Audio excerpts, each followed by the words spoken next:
Well, hello, kiddies. It's your old pal, John Kassir, the voice of the Crypt Keeper from Tales from the Crypt.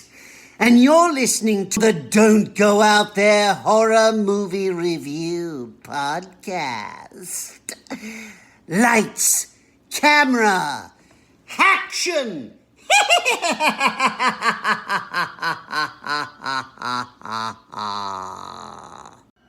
In a world where zombies, ghosts, serial killers, and vampires all exist, it's Nico, Brian, Mike, and Dustin, and they are all that stand between you and the films that could end the world.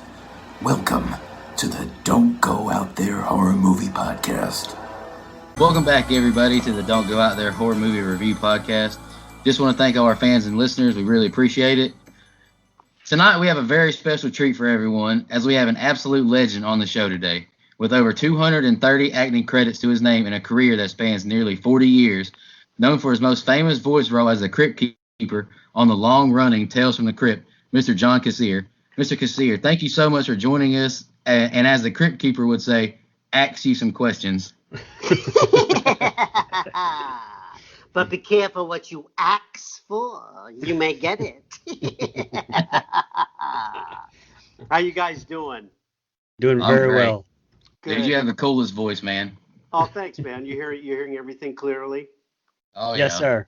Great. Mr. Kassir, hey, it's an absolute honor to have you on this show. As Nico alluded to with your intro, I mean, you've had an amazing career. Could you talk a little bit about what got you into acting? I mean, is that something you've always had a passion for? And we'd also love to hear about your time on Star Search. Oh my God. I always wanted to be an actor when I was a kid. I mean, there was only two things. I wasn't a very good student. I was dyslexic as a kid. I still have, some dyslexia, but it's not, something that I probably would have been a better reader and writer professionally had I not struggled with, taking things from my mind to the page. But, I was what I didn't get in those gifts, I got, were given a lot of natural talents in terms of being able to present myself physically and orally, in class. And there was, my second time in third grade, I had a teacher who recognized that in me, and she was like, you struggled all through, your younger years of school, kind of in your own mind, because you have a great imagination, and I'd like to see you put that out in front of the class. And she had me read, poems in front of the class as the characters and that kind of stuff, and I always loved it. And I was involved in acting and theater when I was in elementary school, and not so much in junior high school. I really was so into sports. I was a lacrosse player and a football player, although I was only 135 pounds in high school. I was a very fast runner and got to play a lot of sports. And, every kid that plays sports starts to think in terms of the possibility of being a professional athlete. But my scholarships in college and my strongest sport was lacrosse, and there just really wasn't a way to make a living doing that. And so I decided to go full time into my acting career and studied it in college and through theater. And in fact, in high school, my buddy Fred and I used to do all the morning announcements, and we do all these characters. Today's morning announcement brought to you by a grant from the Mobile Corporation. And we do invitations of the teachers and the Beatles. Hi, John, you're going to go to the Jim Connor troupe. Yeah, I'm going to go. John, Paul, George, Ringo. We do all this stuff and became popular doing that. And we'd advertise the plays that we would be involved in on stage at school. So it was kind of in my blood, we'd always enter my buddy Fred and I would always enter all talent contests in school. He'd roll me out on a dolly as like a 3-in-1 machine or something, and I'd be like a popcorn machine and a washing machine and all kinds of crazy stuff. That's great. And I used to imitate everything, whether it was voices or birds or animals or that kind of thing. And that's the kind of thing that keeps me busy now. Even at this point, 40 years into my career. And so, I decided I would study theater. I always wanted to be a theater actor because in front of a live audience, there's nothing like it. Moved to New York, and it was really tough. I got work, but it paid so little. Even off Broadway was the best that I was able to do when I first started out, Uh-huh. and that was pretty good for an actor just moving Right. to New York. But it tough to pay the bills, so I started doing things like street performing out in front of the Metropolitan Museum, Oh, wow. and so that kind of started giving me my chops doing all kinds of, working on all the skills that I had worked on as a kid, and gotten an off-Broadway show that was a big hit off Broadway called Three Guys Naked from the Waist Down, um, which was a metaphor for how you feel in front of an audience when you're a stand-up comic. Okay. And so it was a musical about three stand-up comics, and Scott Bakula, who from Quantum Oh, okay. Leap, and Nice. now Yeah. on Enterprise. Enterprise and NCIS New Right. Orleans and stuff, and Scott and myself and a guy named Jerry Colker who wrote the piece, had this musical where we're three stand-up comics. It was a big hit off Broadway, and people started to think I was a stand-up comic. They were like, "Oh my God, you do this so well. You should come on our show, Star Search." And I said, "What, as a singer?" I go, I can sing. I'm in a musical, but I'm not like, Sam Harris was on the show at the time. He was so good. I was like, I can't compete with that guy. They go, "No, we want you to come on as a stand-up comic." I'm like, I'm not really a stand-up comic. And they go, "Well, you can win $100,000. I'm like, fuck, have you seen my act? Nice. So, I went on and I pulled from the sketch comedy that I did with my college buddies, and I pulled from my those years of working with my buddy Fred doing those talent shows, and I pulled from my street act, and I put together all kinds of bits that I could do on Star Search, and I kept winning, and I wound up in the semifinals, beating Rosie O'Donnell, Nice. who was great, even at that time, and I just think my act was a little more unique, and then went up against Sinbad in the finals, and I won.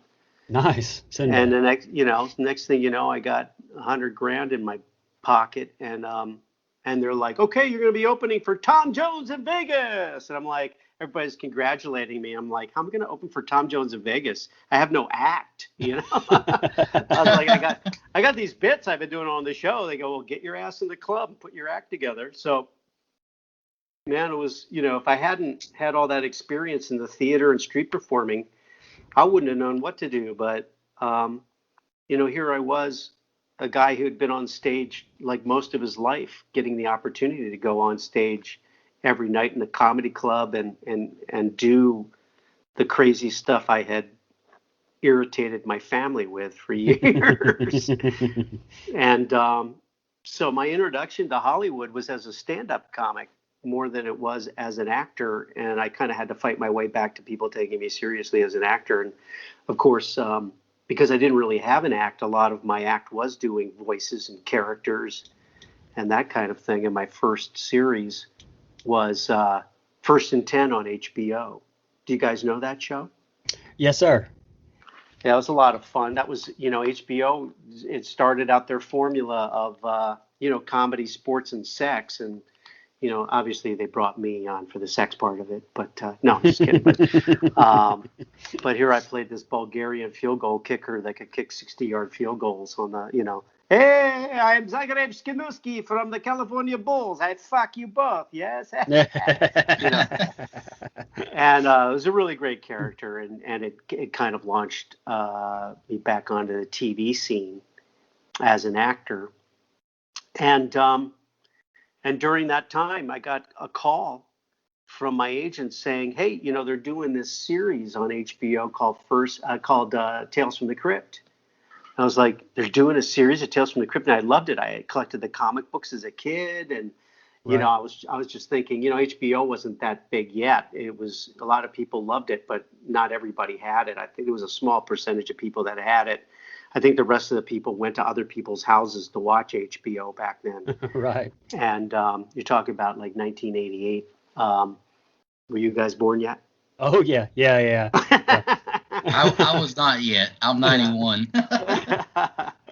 And you missed out on a really good era. But Yes, he did. Yes, he did. but you know, I I thought it was just going to be some kind of little cult show for people who who love that kind of stuff. And they go, oh no, it's the biggest guys in the business are involved in this. So I went down to audition for Kevin Yeager to his studio. And I'm sorry if I'm just jumping all your questions, but No, no, you're fine. No. Go ahead. this kind of all relates to each other. Is you can Absolutely. see how like one thing that I did led to the next. Correct. Because I mean, as an actor, you really don't know what path you're going to go down. You sit there going, "Oh, I want to be the next Dustin Hoffman," and they're like, "Nah, you're going to be the next Robin Williams." And you go, "Well, nobody could be the next Robin Williams." Okay, well, you're going to be a guy who just like works his entire career and never stops working. I'm like, I'll take that. That's the Tales from the Crypt was not only a show that I loved because I grew up with the comic book and stuff, but it was also the thing that launched my voiceover career. Here it was, even though I had done voiceover pretty much my whole life, doing everything from the morning announcements to making my friends laugh. Here I was, on one of the biggest voiceover jobs in the business, starting out my voiceover career. And so I went down to Kevin Yeager's studio, which was which was an honor in the first place, because I got to walk in and see all these things that he had created for all these movies. And Right. he took me into his office where he had been carving these clay models, and oh my God, what an artist he is. Um, and and so he brought me into the back where other people had been auditioning, and I could see all these people looking at the copy with all the puns going, be careful what you ask for. You may get it. They're like, oh my God, this stuff sucks. And I'm going, no, these guys don't get it. It's from the Right. comic book, man. This is like Shakespeare to this guy. So Kevin took me into the back part of his workshop where he had like a little boom box with a microphone where he was recording people on a cassette for the producers. And I started doing that voice for him. I had seen the version of the Crypt Keeper they were working on. They had a bunch of different versions, and they all had like rotting teeth and holes in their throat. So I Right. decided I'd give him that windy kind of crunchy sound to his voice, and sucking through his teeth, and I started doing it for Kevin, and he was trying so hard not to laugh over my recording that I started laughing. And, I'd already decided I was going to do, in my stand up, I used to do this bit, which was The Wizard of Oz with all the characters. Oh, I do like the entire, as mayor of the Munchkin City in the county of the land of Oz, we welcome you most regally, but we got to verify it legally. I do all the characters. And of course, I was like, I'm going to give him this laugh, kind of like the Wicked Witch of the West, and but it'll be like, the Crypt Keeper, this really horrifying, blood curdling, screaming laugh. So I started doing it, and Kevin was laughing so hard, I started laughing. And I was like, oh, perfect. This guy laughs at his own jokes. It so works with the character. And I just right. I started doing it for him, and he's like shaking his head, going, yeah, that's it, pointing at me. And the next day, he had me doing it for Richard Donner and Joel Silver in their office, which was, the two of the biggest producers ever in the business, director, producer, Richard Donner, Superman, Right. and, Right. Superman. and, all the Lethal Weapon movies and stuff. And here I was doing it for them in their office, and they're like, okay, we'll see you on the set. I'm like, no way. This is, first of all, you don't, as an actor, you don't believe you have the job until somebody like calls your agents, makes a deal, and you're actually on the set doing it. Right. But they're sitting there going, okay, we'll see you on the set. And you're going, no fucking way. It's like the easiest job I ever got. But it was great because I got to put on all my own personality and do my stand up. And as you'll see, if you watch the episodes of Tales from the Crypt, you'll see it evolve more and more towards, my own sense of humor as a character, as they, cut me more and more loose and saw what I was doing in the recordings and started, going, oh, you do impersonations. Okay, we're going to do the Crypt Keeper as Stanley Kowalski in, Streetcar Named Desire. Okay, we're going to do, the Crypt Keeper as a shock jock, Howard Stern. We're going to do. That's and awesome. so they started doing more and more of that. And he, when we first started, the puppet didn't work that great because they didn't give Kevin that much, budget to work with. Right. So his mouth didn't move very much. And, and that kind of thing. So I had to make him talk slower and more ominously. I always wondered why season 1 was a little bit slower. Okay, that makes Yeah, sense. it was still fun and still made your, it made your skin crawl, and it was still funny, but it didn't, once, the show took off, they let him spruce him up, and he was able to put more servos with those little motors in him and rebuild them and make him stronger and better. The $6 million dead man. And, we were able to do more of my stand-up delivery that I always wanted to do. And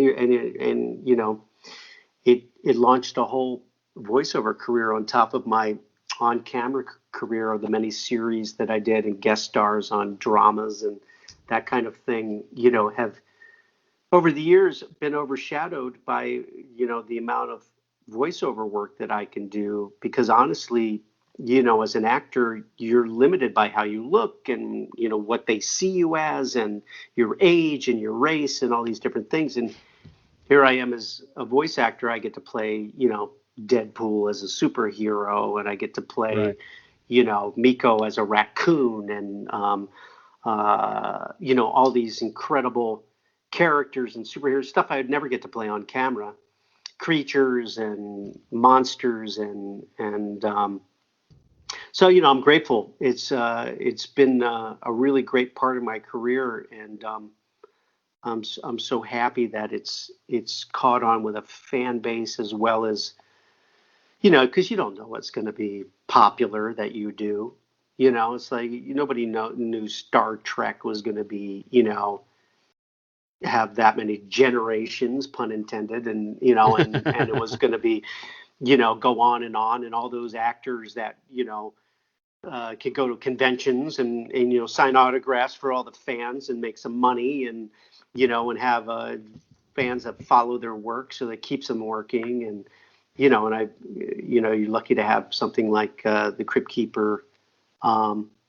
Because honestly, we didn't know kids were watching Tales from the Crypt, and now we found out that there were more kids than adults watching the show, and there's a whole fan base in this generation of people who grew up with it, and it means more to them than the people who originally were watching the show who were adults.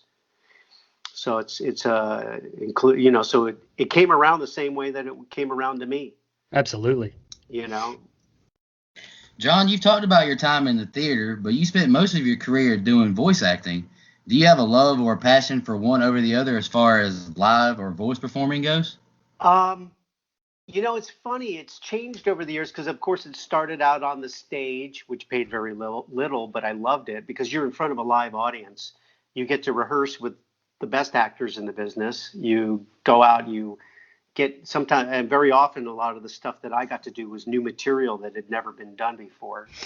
I mean, you always get that opportunity to go, oh, you're going to be playing Puck in A Midsummer Night's Dream. And you're like, oh, great. What a great character. But how many people have done that, Playing Kenny in Three Guys Naked from the Waist Down was not only something that launched my career, but it was also a beloved character that I got to create.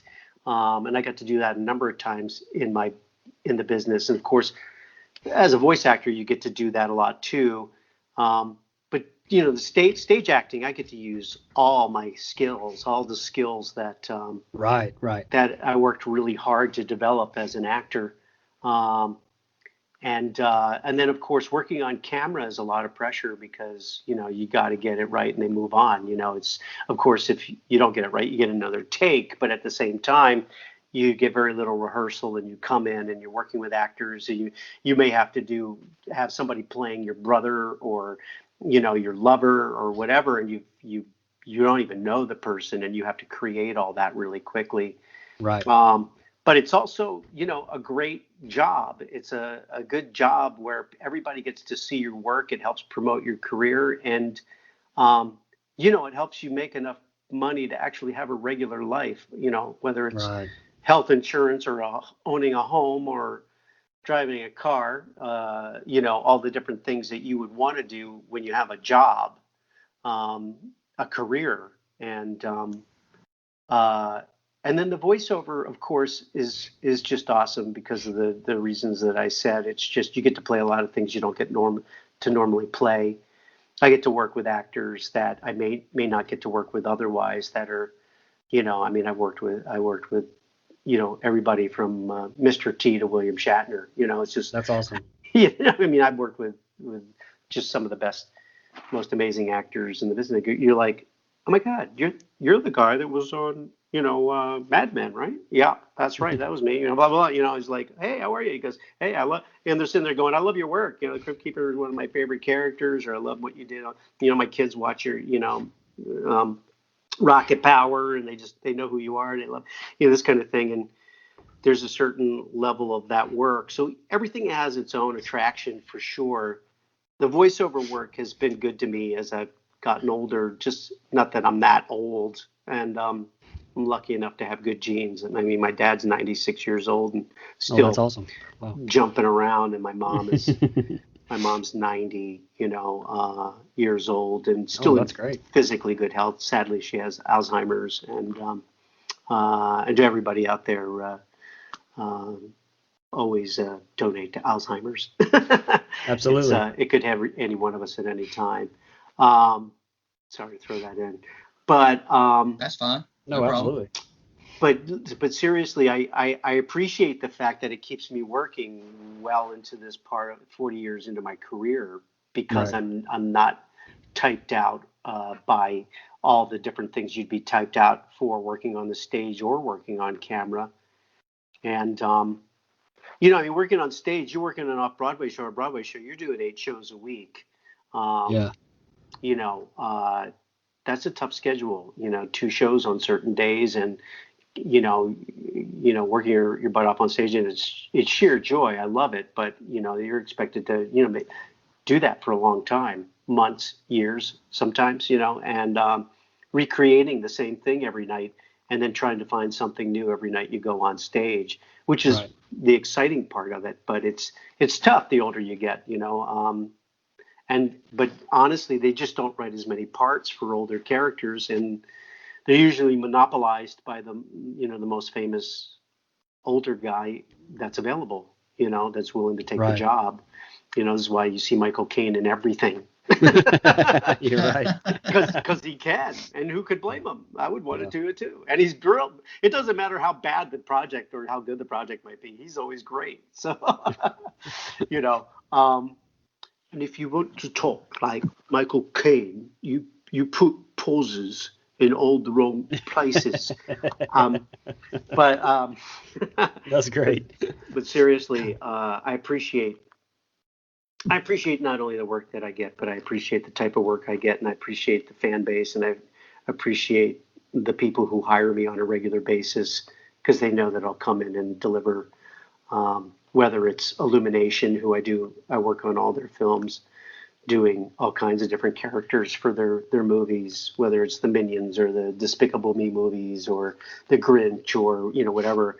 They're so wonderful and so creative, and to get a chance to go in with some of my other really talented voice actors and create all the fun characters that pop in and out of the movie is a lot of fun. Right. Disney has been so great to me over the years. I'm currently doing a a really great project for them, whether it was, and they love me coming in and doing animals or creatures. I did, Miko the raccoon, and of course I Hmm. did Elliot and Pete's dragon, and now I'm can't tell you too much about it, or I'd have to kill you. But I'm playing a squirrel, and it's such a great, it's a lead, one of the title characters, and he's such a great character. But it's bringing that stuff to life is not easy. Luckily, I live in a nature reserve area, so I have my pick of animals I get to imitate on a daily basis. Of course, it drives my dogs crazy, but and my wife too. But but getting the opportunity to do that on a regular basis and then bring it to life on the screen and humanizing the character as well, bringing those qualities to it is a lot of fun. But that's my current project, and I'm grateful for the opportunity to be working during this pandemic at home Absolutely. and recording. I wish the same for everybody, to stay safe and as the Crypt Keeper would say, 6 feet apart or 6 feet under. Mask it or casket. All right, you caught me on guard with those. Yeah. That's great. On my cameos, I always go, wear a mask, and then I put the Crypt Keeper's face in front of me. I go, no, not that one. But it's a lot of fun, and but yeah, we're in trying times, and entertainment's important, and I'm lucky to be a part of it. Well, yeah, absolutely. I mean, and you were talking about, you're voicing animals. I mean, you've done everything from being Buster Bunny to in Tiny Toons to Deadpool, and that makes me curious. I mean, when you were doing Buster Bunny, you took over for another legend in Charlie Adler. Oh, forget it. Did you try to mimic what came before him, or did you put your own spin on that character? I mean, what kind of process do you have when you're finding these voices when you're creating for these things, Oh, these animals? you get asked to voice double stuff, whether it's because the actor just doesn't want to do a cartoon of it, or it's a game or whatever, and Right. they want a voice match. And voice matching is hard. It's either, I mean, there are people who can do impersonations of everybody, but they're not necessarily the ones that get hired because they don't necessarily sound exactly like the person when it's recorded. Oh, When okay, we're yeah. watching and then we're like, oh my God, he's capturing him so well, you know. And so sometimes it's just your voice happens to be in the pitch and the range of that different, whether it's Jackie Stewart, I don't believe it. He's off the track. He's into the rails, a dangerous business. There was just certain impersonations I've always been able to do. And then they send you something and you're like, oh, that's, a beloved character from Harry Potter. You better do him justice. But then there might be 30 guys who can do them. So you put it out there and you don't know who they're going to hire, or for what reason they do. It could be just because they worked with that person before. But when it came to Buster Bunny, first of all, I've worked with Charlie my entire voiceover career. He's one of my absolute favorites. He lives pretty close to me. He beeps as he drives by my house, which sucks when it's 7:30 in the morning. But no, I absolutely love Charlie, and he directs a lot now. So we've worked together a lot in that vein as well. But very often, sometimes they are trying to renegotiate characters they've done, and they come to people and they go, "Hey, we want you to, audition for it." And you're like, "Well, is this just so you can use it as leverage against the person who's negotiating? Forget it. I'm not going to do it." So the casting director had recommended me to play Buster Bunny, because they had done an episode where Charlie had done a Halloween episode where Charlie had done Buster Bunny doing the Crypt Keeper. Oh, okay. And he kind of, it sounded like, would you imagine Buster Bunny doing an impersonation of the Crypt Keeper? And they were like, well, if he could do the Crypt Keeper must be able to do Buster Bunny. So they didn't even ask me the audition. They just offered it to me. And I went to Oh, my wow. agent and I went, wait a minute, I'm not, Charlie's not only a friend, but as somebody that I, respect and admire. There's no way that I'm going to do this if it's because he's in the middle of negotiating something or whatever. Right. And and so I talked to Charlie personally. He goes, no, no, no, no. I've been doing the show a long time. I'm getting other work, and that doesn't involve them. And I've had it with them for whatever reason. I'm not going to tell tales because I don't know exactly what happened. But he was like, please do it with my blessing. And so I tried to capture what I saw when I watched the show. I didn't think of Charlie. I thought of Buster Bunny. And, they wanted me to do it, but they didn't want me to do a direct impersonation. Sometimes they want you to, just do it perfectly. Sometimes they want you to do what comes out in your personality, but still sounds like him. Right. Like you'll watch some of the Looney Tune characters, and every time they do a new one, some of them are just sound exactly like the characters from that Mel Blanc did, and some of them they want them. Oh no, we want it's like I did Pete Puma for for uh, uh, for some Tiny Toons, and they wanted the writer director wanted me to put a little more of uh, uh, Tommy Chong in the character. Hey man, what you talking about, man? So I throw a little bit more of that into him, which but of course I'm able to nail him if they wanted that too. But so each time you hear it, it's got its own slightly different personality to it. Um, but we tried our best to try to capture the glee of that character and think more of the personality of the character and throw the voice in. And I don't know how many people noticed or whether they cared because the show was so good. I didn't really get to do that much of it anyway. But I shy away from bragging about doing Buster Bunny because Charlie created him. I got to cover for Charlie. That's the way I think of it. But I certainly love the fact that people put me in that camp and consider me part of the history of that show, and enjoyed my version of Buster Bunny. Absolutely. Just because all the people that were involved in it were so talented and so wonderful to be, in that fraternity, even on a small part, was a pleasure for me. John, I've heard rumors of different attempts of trying to get a reboot of Tales from the Crypt, even M. Night Shyamalan being tied to a project. Is that something you'd be interested in revisiting as the Crypt Keeper again, man? Oh, definitely. We've been trying to get the rights back from EC Comics for years. The M. Night Shyamalan project that was going to be done on TNT, they were going to do a whole horror section that was being put together by M. Night. And it wouldn't have involved me or any of the people that I worked with on Tales from the Crypt. Oh, wow. We had licensed Tales from the Crypt from EC Comics when uh, William Gaines was still alive, and he loved the show. You know, uh, my producers had licensed it from him and had the rights to be able to do their own version of bringing the comic book to life. And the Crypt Keeper we created was our version of the Crypt Keeper and all these things. Of course, once your rights are up, you still own rights to whatever you've created with that Tales from the Crypt brand, but Right. our Crypt Keeper, we can't use him as the Crypt Keeper for more things without having rights to Tales from the Crypt. He could be an actor, he could be, the creepy dude doing stories or something, but, without securing the licensing. And they've been really particular about wanting to do something new with it, I guess. And so we never were able to get the rights back.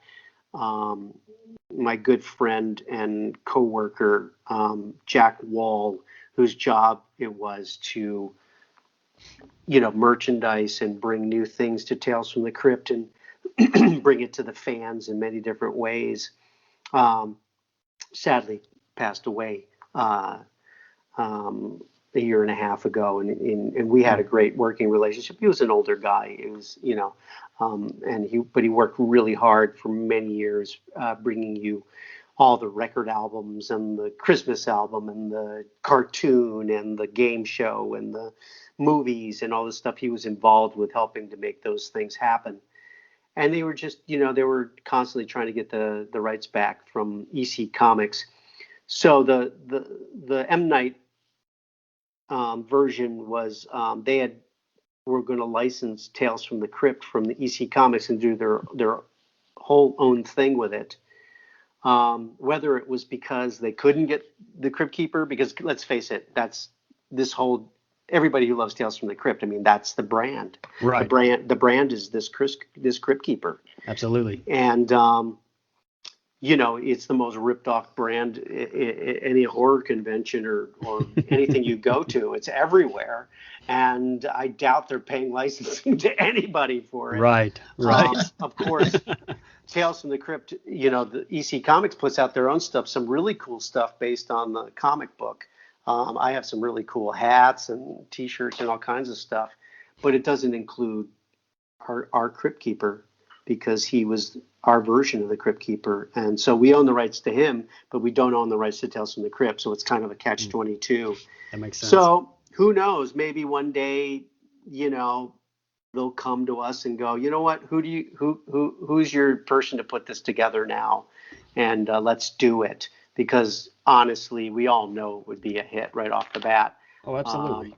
It's just a matter of doing that. But, unfortunately, it's above my pay grade in terms of getting that done. I just keep them alive. Or dead and alive. The best I can. And luckily, the fan base helps me do that because they love him. And I just, people are like, you ever get tired of doing that guy? I was like, no, come on. He's hysterical. It's a fun character. It's not like I do him every day.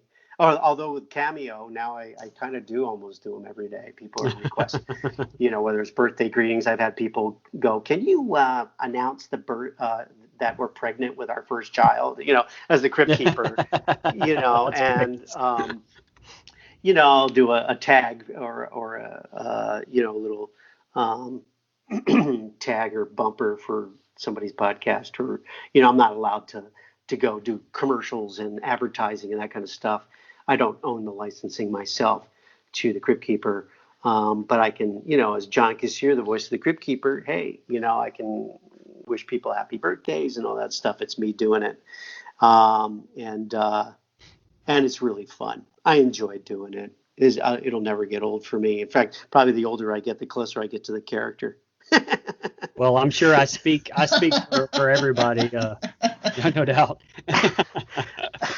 Hey, Brian, I think John's got you beat with the dad jokes, brother. It's not him, it's the Crypt Keeper. He can't take credit. You can't distinguish, you can't separate the two at this point. I used to have to do, every season we'd launch this new season, they would have me go on, drive time radio shows. Every town has like two guys that do and a girl who do a radio show, right? In the morning. With funny during drive time, and there's hundreds of them, and they would have me over the span of 2 days do like 50 something interviews a day, starting on the East Coast at 5 a.m. or whatever, or 8 o'clock their time, whatever, and on the phone as the Crypt Keeper doing interviews, and I would have to be able to speak as the Crypt Keeper with complete with puns and everything else. So over the years, I probably was sharper back then because I was doing it all the time, talking for hours as the Crypt Keeper. But, there's just so many puns your head will remember.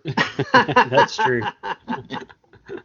Well, I think I speak for everybody when I say, Robert Englund is Freddy Krueger. Brad Dourif is Chucky. You are the Crypt Keeper, in everybody's eyes. So if they did do a reboot, I think they would be sadly mistaken if they did not come and get you back to do it. So I like I said, you never have control over that. There's so many people have been didn't get to reprise things that they did early on and that kind of thing. You just got to let that go. But sometimes it's like, come on, the thing wouldn't be popular without your added work to it. Exactly. Obviously, Kevin and those amazing puppeteers brought the physical life to the Crypt Keeper life. But, you know, I can still continue to do it without all that, which is an amazing part of being a voice actor. You can still bring the character to life if they let you on your own, which is a great thing. We just have one more question for you, if that's okay. No, absolutely not. Okay, well, it's been well. It's been great. Okay, man, love you. See ya. It's just a fun little question. I mean, shifting gears totally the opposite direction. I mean, we started asking this when we had the beautiful Lisa Wilcox on the show, and we've actually found we've gotten a lot of crazy answers from different people. So obviously you do conventions every once in a while. I mean, what's the craziest or weirdest experience that you've either had or seen at one of those conventions? Oh, wow. That's There's a usually lot. that's There's a usually the lot of first them. response that everyone says when we ask them that. Oh my And God, almost every female we've had on the show has said they've been felt up, and that was the weird. So I mean, if you've been felt up, I it mean, was probably by Gary Busey, and I didn't yeah, say that. I there you didn't say go. that. Well, I've been felt up too, but uh, it's Well, great because the fans are diverse. I mean, you get everything from a guy who graduated from Harvard, but he's covered in tattoos. I mean, I get a lot of Crypt Keeper tattoos, and of course, one of the weirdest things is they come up and ask you to sign the tattoo, and they go get your signature tattooed. Which at first was like the first time it happened was a kid was getting it done. He had the Crypt Keeper tattooed on his neck, oh wow. and the kid was young too. I mean, he looked like he didn't even look old enough to legally have a tattoo, but I'm sure he was. But he just looked so young. And I was at Rock and Shock, and he had come down from Canada and caught me on a Sunday just before I was getting ready to leave. He's like, "Oh, I'm so glad I mean, he threw his hair. He had long hair. He threw his hair back. He goes, I have this tattoo, his Crypt Keeper on his neck. He goes, I need you to sign it so I can get it tattooed. So Wow. which I did, and he did. I was at a convention where some of the conventions they have Playboy models and this kind of thing to attract that part of the business, and Right. this happened to be a porn star, and she was there with her husband, and they were sitting at the table, and as people came by, they were like, "Oh, would you sign?" And I'm not going to say her name. Let's just call her Kitty. Is it, Okay. would you sign Kitty's? Would you sign your signature on Kitty? She's going to get it tattooed. And so everybody that was there, she was covered in celebrities' tattoos, and I think my tattoo was just below her navel, and my signature. And all I kept thinking was someday somebody's going to turn on a porn, and there's going to be a jizz shot on my signature. That's And great. so that was probably one of the weirdest things that's happened to me at a convention. There were probably a lot of other weird things, but that's one of the weird things that come to mind in that vein. Pause that and get. Oh, wait, is that John Kassir? That's great. I love that the Crypt Keeper got away with all kinds of stuff. I used to, like I'd improvise stuff and never knew if they were going to use it. And I remember improvising. I love a girl who'll give you head and then let you keep it. Next week it was in the show.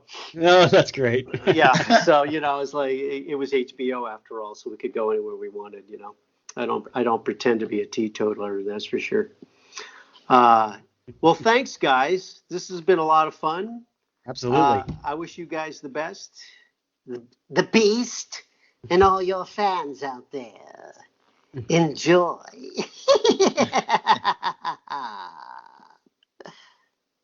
Well, thank you very John, much. before we let you go, I just wanted to give your cameo a quick shout out. You did one for us. We really appreciate it. Is there any other way people can follow you and support you, man? I'm on Instagram. I'm on Facebook. Facebook, they only let you have 500 people, so you can put it out there, and if somebody pops off, I'll add whoever has been there the longest, but that's always a precarious thing. But you can follow me there, and you're going to get to see everything that I put up there, whether you're put on as a friend or a follower. Right. And then, of course, Twitter. I use Facebook the most just because I can actually converse with people and go back and forth a little more. Lately, I've been posting my cappuccino Rorschach test, where each day I make a cappuccino for myself and then post a picture of it. People tell me what's in the swirls, in the cappuccino, which is a lot of fun. But of course, my Cameo. Go to the Cameo app. Go to the Cameo website is the best place to book it. For some reason on the app they charge you a little more because of the the fees to Apple or whatever. But so go to the cameo.com and look me up, and those are fun. They're well worth it. I mean, how often do you get celebrities to do that kind of thing for you? It's a great gift, especially if you're stuck at home these days. And I'm enjoying doing them. I try to make each one as special as I can for each person, but it's a lot of fun. We all have a lot of fun doing it. So. Oh, absolutely. And we're going to wrap it up now, John. We really appreciate it. Hey, kiddies, may all your screams come true. But be careful what you ask for. You may get it. Sorry, I had to call back on that one. No, it's perfect. Thank you. Thank you so much for joining us. You're welcome, guys. Stay care. safe. And just want to remind everybody to don't go out there.